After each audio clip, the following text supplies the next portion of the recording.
viração do dia. Ou seja, no cair da tarde, no início da noite, nós entendemos que todos os dias, Deus, Criador de todas as coisas, descia no jardim que Ele havia criado para o homem, para se relacionar. Então, a princípio, nós fomos criados para termos um relacionamento com Deus. Foi para isso que o Senhor nos criou. Nós vemos que Adão, todas as tardes, ele conversava com Deus. Ele tinha um relacionamento constante e direto com o Criador. O Senhor nos criou com esse propósito. Mas nós vemos ali também, no início da Bíblia, lá no início de Gênesis, várias pessoas que tinham relacionamento com Deus. Não somente Adão, mas também a Bíblia diz que Enoque andou com Deus e não apareceu mais, porque Deus o tomou para si. Eu imagino que Enoque ele começou andando tanto com Deus, ele criou uma rotina, uma vida de tanta intimidade com Deus, de tamanha intimidade com Deus, que Deus do céu resolveu recolher Enoque. Não se viu mais, porque Enoque andou com Deus. A Bíblia também fala, nos versículos que nós lemos, sobre Noé. Noé também andava com Deus. E quando a Bíblia diz que Noé era um homem justo e íntegro entre o povo da sua época, é porque quando chegou no capítulo 6, a princípio a humanidade foi criada para ter um relacionamento. Mas devido ao pecado, quando entrou na humanidade, esse relacionamento foi quebrado. Quando o homem e a mulher decidiram dar ouvidos à serpente, o inimigo que estava usando aquela serpente, esse relacionamento que foi criado por Deus desde o princípio, foi quebrado. Então as pessoas começaram a andar segundo os seus próprios caminhos. Nós já não se lembravam mais de Deus. Eles faziam tudo aquilo que para eles era o certo. Se fazer isso daqui na minha concepção era o certo, eu fazia. Então as pessoas estavam vivendo assim, segundo as suas próprias concupiscências, porque o relacionamento, a aliança foi quebrada, já não existia mais a aliança por conta do pecado. E nós vemos que Noé, mesmo em meio ao povo da sua época, ele andava com Deus. As pessoas começaram a seguir os seus caminhos, Noé estava andando com Deus. As pessoas começavam pecando, se corrompendo, esquecendo de Deus, Noé andava com Deus. Mesmo em meio a uma população corrupta, ele escolheu andar com Deus. Nós vemos que com a queda do homem, o pecado entrou no mundo e a humanidade, ou seja, todas as pessoas começaram a se corromper. A terra estava cheia de violência. Mas nós vemos que quando nós andamos com Deus, nos tornamos amigos dele. Automaticamente iremos nos parecer com ele. Nós vemos isso com Pedro. Quando Jesus foi preso e levaram Jesus a um lugar, e Pedro chegou no meio da multidão, ficou meio que escondido, porque Jesus foi preso, eu sou discípulo, eu vou ser o próximo. As pessoas naquela época estavam começando a ser perseguidas, o poder de Roma os aprisionava, e Pedro, quando viu Jesus preso no meio da multidão, ele quis ficar quietinho, escondido. Eu não posso mostrar quem eu sou, porque senão vão me prender. Mas eu imagino alguém olhando para ele, parece com ele. Ele parece com Jesus. Sei lá, o modo de falar, o modo de andar, eu não sei. Mas quando eu olho para ele, eu vejo Jesus. O modo que ele fala, entrega a ele. Ele parece com Jesus. Pedro com medo, com receio. Roma estava aprisionando eles, queria perseguir eles. Pedro querendo ficar quietinho.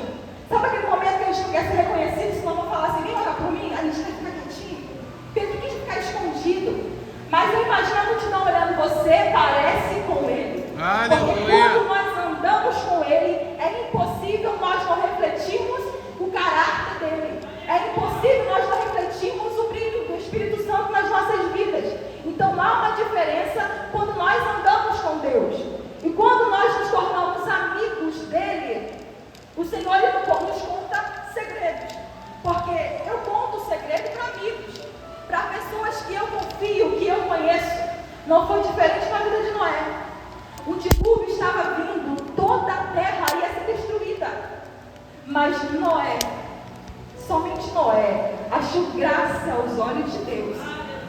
Noé foi salvo, a sua família recebeu salvação através da vida de Noé. Eu imagino o Senhor conversando com Noé, falando: Noé, faz a arca assim, desse tamanho, com esse material, com essa madeira. Intimidade, relacionamento. E é isso que nós fomos criados.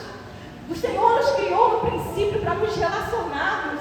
E é bem verdade que quando nós nos sentimos tristes, nós nos sentimos vazios, se a gente parar para analisar, não está tendo conversa. Se a gente parar para analisar, não está tendo mais muita oração. Então nós voltamos a nos sentir vazios, como lá no princípio, quando aquela aliança foi quebrada. Mas talvez os irmãos possam se perguntar: mas o Senhor criou a gente para se relacionar, o pecado entrou, esse relacionamento foi quebrado. Mas nós conhecemos a história. Lá no início do livro de Mateus, lá na Nova Aliança, nós vemos Jesus vindo com um propósito, ou seja, o plano de Deus no início não foi frustrado. Os planos de Deus não podem ser frustrados. Jesus veio para nos reatar a aliança novamente. Jesus veio para nos conectar novamente ao Pai, para nos levar novamente a sermos amigos de Deus. Mas cabe a nós, a escolha é nossa. A Bíblia diz que quando Jesus morreu, o véu do templo foi rasgado de alto a baixo e já não há mais aquela separação. Se você dobrar o seu joelho aqui na sua casa, onde você estiver, e orar ao Pai, Ele vai te ouvir. Você fala diretamente com o Pai e Ele te ouve. Há o livre-arbítrio, mas cabe a nós fazer essa escolha. Cabe a nós escolher andar com Deus e se parecer com Ele, mas receber os benefícios, como Noé. Algo que era para destruir talvez até ele. O Senhor decidiu no seu coração que ia enviar o dilúvio. Estava decretado. Mas imagina Deus olhando assim, todo mundo pecando, todo mundo errando.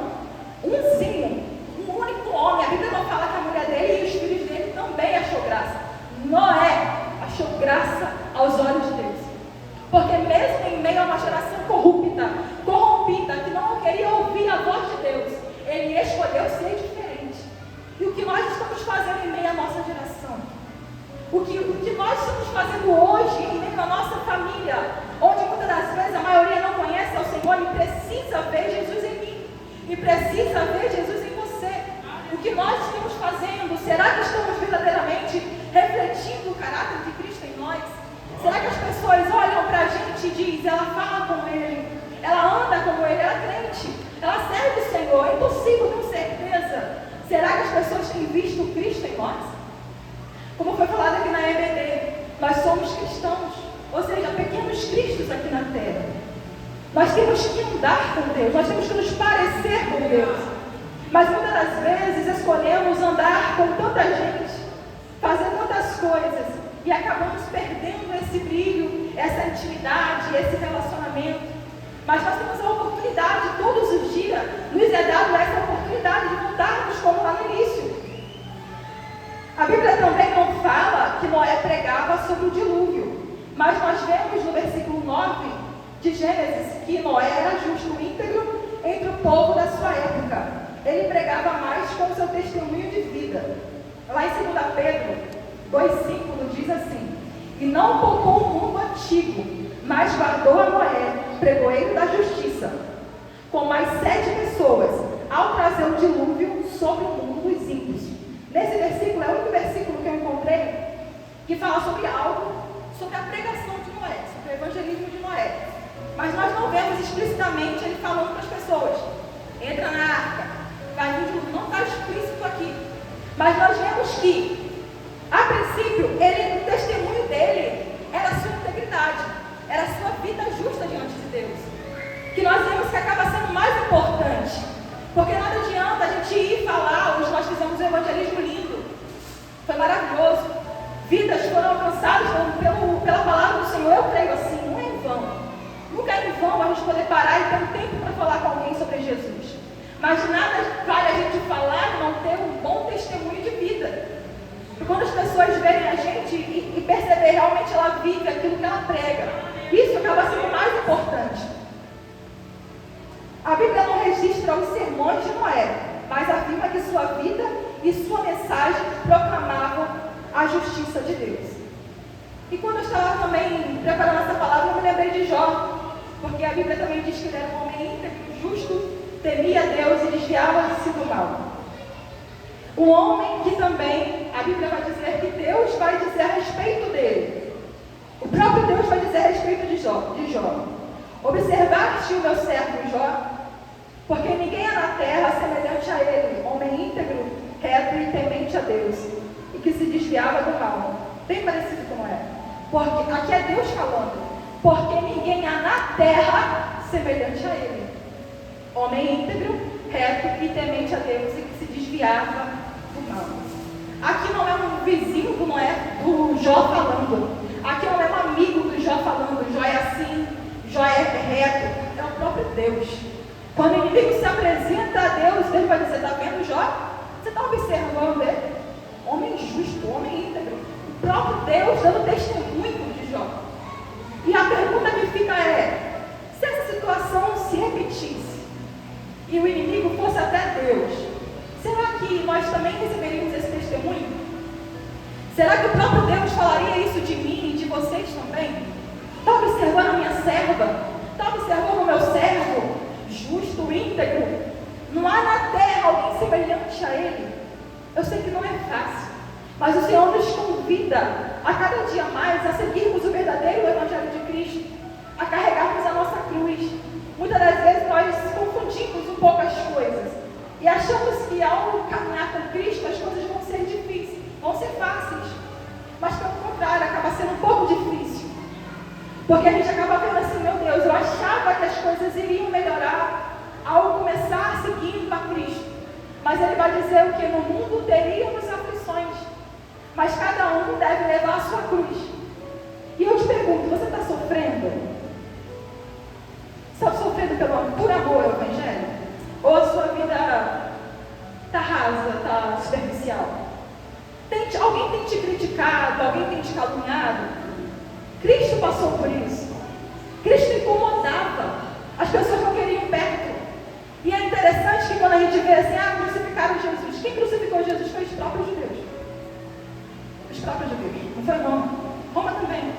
Mas principalmente foi os próprios judeus. Ou seja, os próprios cristãos crucificaram Jesus. E é por isso, e é por essas coisas que ele passou, que nós iremos passar também. Mas quando nós passamos a não incomodar, quando nossa presença já não faz tanta diferença, quando nós já não andamos tanto com ele, as pessoas já não se importam muito, é preciso a gente parar para analisar se nós estamos sendo verdadeiros cristãos e se nós estamos andando com ele. Porque é impossível ser um cristão e não se parecer com Cristo. Não é só levantar a mão, não é só ser criado na igreja. É preciso arrependimento e é preciso conversão. Todos os dias da nossa vida, conversão. Eu pequei ontem, hoje eu vou melhorar meus caminhos. E amanhã, o que eu fiz de errado ontem, não vou fazer. Eu preciso seguir o Evangelho à risca. É muito mais, como a irmã falou, do que vestes. Eu tenho que me vestir sim, como convém. Mas é muito mais do que vestes. É refletir o caráter, é ser como ele, aqui, lá, onde eu estiver, eu sou a mesma pessoa. Eu sou um verdadeiro cristão, refletindo verdadeiramente o brilho do Espírito Santo nas nossas vidas. E essa palavra que eu deixo no coração dos irmãos. Jó, mesmo em meio a situações que nós sabemos que ele passou, Jó, a própria esposa dele vai dizer: amaldiçoa o seu Deus e morre, porque a situação que você está vivendo, no meu ver, não era para você passar, porque você é justo, você é temente, você vê o mal, você se desvia. Eu não entendo, Jó, o que você está passando. Se você fosse um homem que vivesse na corrupção, tudo bem. E a própria mulher dele vai dizer isso para ele. Mas Jó não vai levar em consideração. A palavra diz, no versículo que ele diz bem assim: Deus me deu todos os bens que ele tinha, todos os bens que eu tinha, os meus filhos, Deus me deu e ele tomou. Bendito seja o nome do Senhor. Porque Jó entendia muito bem: tudo que eu tenho não é meu. Tudo que eu conquistei, tudo que eu fui atrás, foi porque o Senhor me deu força, me deu saúde, me abençoou e eu tenho. E se aprove ele pegar, retirar, louvado seja o nome do Senhor. Tudo que nós passamos tem um processo, tem um propósito. Nós vemos lá no último versículo, no último Jó, quando ele diz, antes eu te conhecia, eu achava que te conhecia, de ouvir falar, mas agora os meus olhos te veem. Agora os meus olhos te viram, ou seja, eu achava que eu já era bem seu amigo, mas eu vi que eu precisava te conhecer um pouquinho mais. Sabe aquele amigo chegar, que você pode confiar, que você pode contar? É assim que o Senhor quer, da gente com Ele. Bem próximo, o Senhor nos quer próximos. Assim como o Senhor revelou a Noé o projeto que ele tinha, o que ele iria fazer, o Senhor também quer nos revelar algo sobre a nossa nação, sobre a nossa família, sobre a nossa cidade. O Senhor quer nos revelar, o Senhor quer nos falar, mas muitas das vezes nossos ouvidos não estão atentos à voz dele. Quando o Senhor falou com Noé, o Senhor salvou ele e a sua família. Muitas das vezes o projeto de Deus pode somente nos alcançar e a gente pensar, poxa, mas tem a minha família. Mas só que Deus, Ele lembra também da tua família. Ele não quer salvar somente você. Ele quer alcançar você, porque através de você Ele vai alcançar a tua família. Se você andar com Deus hoje, daqui a pouco a tua família está andando com Deus. Daqui a pouco os teus filhos estão andando com Deus. Os teus parentes, os teus vizinhos estarão andando com Deus. Porque verão Deus na sua vida. E irão dizer, vale a pena. Porque ela passa por isso, ele passa por isso, mas está firme. Tem um segredo, tem algo aí. E o segredo é relacionamento. O segredo é andar com ele, é estar com ele. Eu posso ter amizade sim, mas deixa que o céu escolha as suas amizades. Senhor, a partir de hoje, escolhe com quem eu vou andar. Porque dependendo das pessoas que me cercarem, as pessoas podem me corromper. Porque é bem verdade que se eu começar andando com uma pessoa que fala palavras erradas, eu vou começar falando, é automático. Eu posso até no início falar, não vou, mas todo dia vivendo com aquela pessoa, a probabilidade é grande, porque a nossa tendência é para o pecado, não é para o bem. Nossa tendência é para o erro. Mas se nós começarmos a andar com Ele e pedir, Senhor, escolhe minhas amizades, mesmo que seja 2, 1, os meus amigos que irão me cercar, Senhor, que possam ser escolhidos por Ti e que eles me aproximem de Ti. Que não sejam amizades que vão me afastar, me colocar dúvidas, mas que possam me levar para perto de Ti, porque primeiramente, Ele tem que ser o nosso melhor amigo. Primeiramente, antes de andar com alguém, nós temos que andar com Ele, e Ele irá nos direcionar com quem nós iremos andar. Porque é bem verdade que temos que ter o brilho, temos que incomodar. A verdade é essa, as pessoas têm que olhar e falar assim, pode me afastar dela, porque ela vai querer orar por mim, ela vai querer... As pessoas têm que ver Cristo na gente. Não podemos viver mornos, não podemos viver frios. A palavra do Senhor nos chama, o Senhor nos convida, desse primeiro culto de missões, desse ano, a fazer missões, a andar com Deus, refletir o caráter de Cristo, dar testemunho como cristão, testemunho de vida. E nós veremos vidas se convertendo a Cristo, pessoas se convertendo ao Senhor verdadeiramente, porque estão vendo. Eles não vão ver Cristo em forma humana, corpórea, vão ver Cristo em você. Eles não vão ver Jesus, não. Quando eles vierem aqui, eles vão olhar para você e vão ver Jesus em você. E só assim conseguirão seguir rumos diferentes da sua vida. Porque eu creio que o Senhor irá alcançar vidas, o Senhor irá trazer para este lugar, e aqui será um celeiro. O Senhor irá cuidar das pessoas, aqui o Senhor irá tratar, mas o Senhor vai cuidar e tratar através da minha vida e através da sua vida. E essa missão de cuidar das pessoas abrange todas as pessoas, abrange um diácono, abrange um obreiro, um membro, um líder, todas as pessoas. Missões está direcionado ao departamento de missões. Missões é para toda a igreja de Cristo. E por mais que muitas das vezes fazer missões é difícil, hoje teve uma situação parecida com essa, uma pessoa que não querendo escutar, nós temos que ir. Jesus disse, se você chegar no lugar e a pessoa não quiser te ouvir, não receber a palavra, sacode a poeira dos pés e segue o seu caminho. É a nossa missão, levar a palavra, levar o Evangelho de Cristo, andar com Ele, se parecer com Ele, falar como Ele, se comportar como Ele, para que vidas possam ser alcançadas através das nossas vidas. E essa é a oportunidade que o Espírito Santo fala melhor ao coração de